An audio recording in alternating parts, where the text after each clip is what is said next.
Ladies and gentlemen, Uhuru Kenyatta failed to make Raila Odinga the president of the Republic of Kenya in 2027, despite the fact that Raila Odinga had the people and Uhuru Kenyatta himself had the deep state. And I've been studying Uhuru Kenyatta of late, and I can clearly see Uhuru Kenyatta sabotaging the united opposition. Allow me to take you back to Monday, because Monday is not a long time ago. On Monday, Uhuru Kenyatta convened Azimio la Umoja One Kenya Alliance meeting, which was chaired by none other than Stephen Kalonzo Musyoka. But two things were clear. The first thing which was clear was the fact that Uhuru Kenyatta populated that meeting with his allies. He brought Peter Munya, he brought Justin Muturi, and he brought Leni Kivuti. Rigathi Gachagua, of course, is not a member of Azimio, but he was not there. Then something happened yesterday. Yesterday, these three allies of Uhuru Kenyatta really attacked Rigathi Gachagua. Restraint should not be mistaken for acquiescence. We call upon Honorable Gachagua to desist from divisive pronouncements and instead embrace structured dialogue, consultation, and respectful engagement among all like-minded political parties. Why are you saying, in the absence of those other leaders of those parties, why are you telling them to dissolve and join DCP? And you just say, you formed your party the other day, you found these parties in existence. What has prompted you to think that they should dissolve and join this new outfit? And I wanted to ask you, do you think Rigathi will agree to join Azimio la Umoja One Kenya Alliance? For me, that's not going to happen. What Uhuru ought to have done, in my view, was to empower the united opposition, because that was already acceptable. The truth is, people like Omala, who are being brought because they are allies of Uhuru Kenyatta, had actually left Azimio. Martin Karua they are looking for had left Azimio. Kalonzo Musyoka, who chaired this Azimio thing, already announced the death of Azimio a long time ago. But united opposition was a strong opposition with Rigathi Gachagua. So why would Uhuru, in his own mind, decide now to empower Azimio and not the united opposition? And can opposition win without Rigathi Gachagua? Ladies and gentlemen, Uhuru Kenyatta is starting a war with Rigathi Gachagua. And Rigathi Gachagua has seen that war. Mimi najua ma principles ni Kalonzo Musyoka na Rigiji na Sifuna, hao wengine hatutambui. Ukijiita principal lazima ukuwe na kitu inaitwa area yako umeshika. Hii Embu, nani ameshika? Ni Mokonji ama si Mokonji?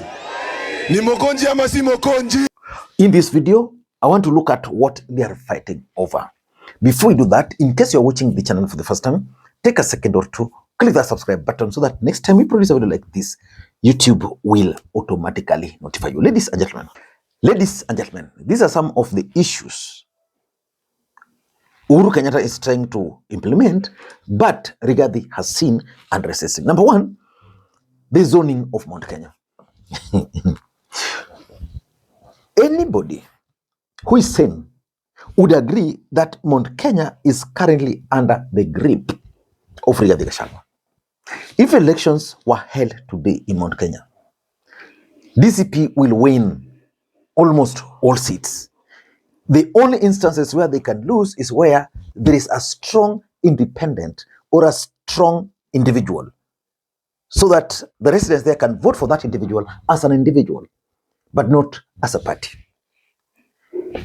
So what is Uhuru Kenyatta trying to do? Uhuru Kenyatta is trying to build Jubilee in Mount Kenya.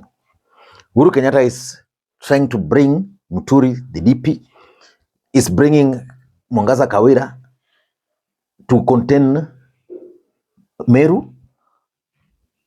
Muturi is Embu, Kivutu, Embu. So why bring these so many small parties to compete with Rigathi?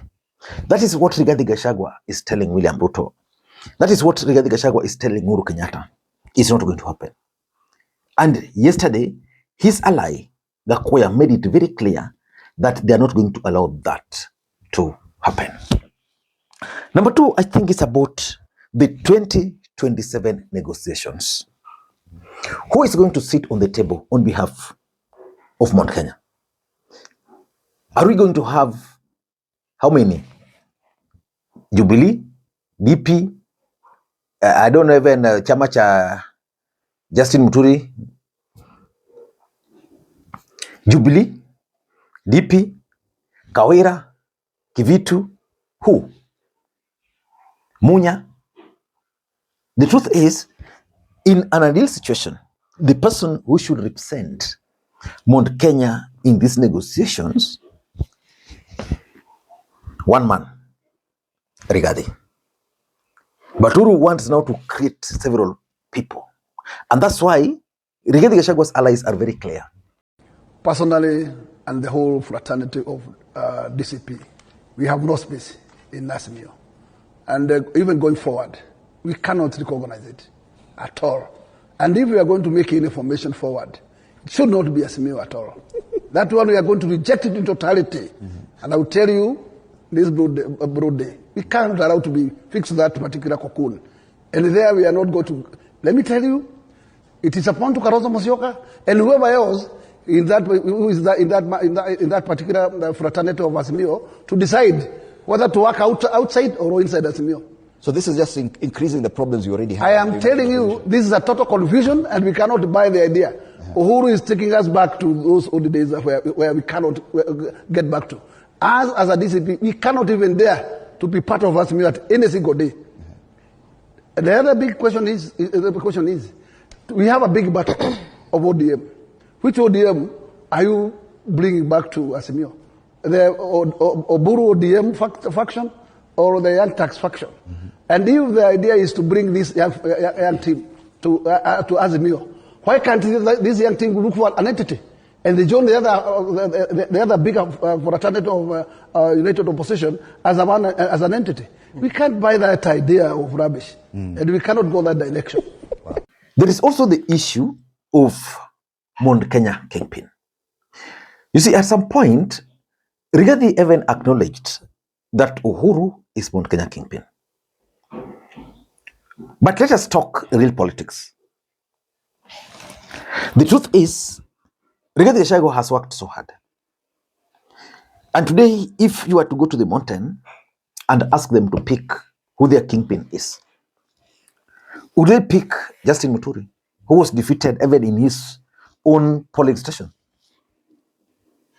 Would they pick Len Kivutu, who has a party, and, you know, Mwangaza Kawira, you can say, maybe Meru, yeah? But when you talk of Mount Kenya as a whole, you can't take that away from Rigathi.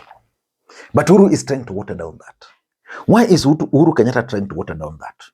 I'm going to explain to you guys what Uhuru Kenyatta is doing, why he's frustrating Rigathi, and why he doesn't want the opposition to win. Importantly, politics are a game of numbers.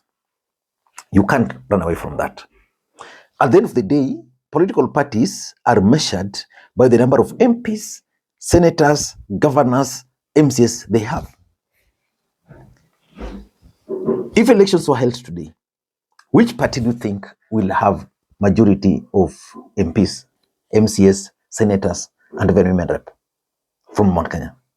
The truth is, DCP will have the highest number. And that's why Uhuru doesn't want that to happen.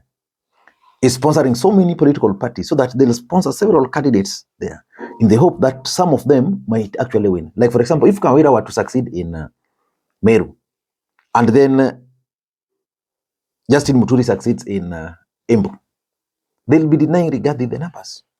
And why would he be doing that? Because if the enemy is Ruto, the first step would be, let us stop him.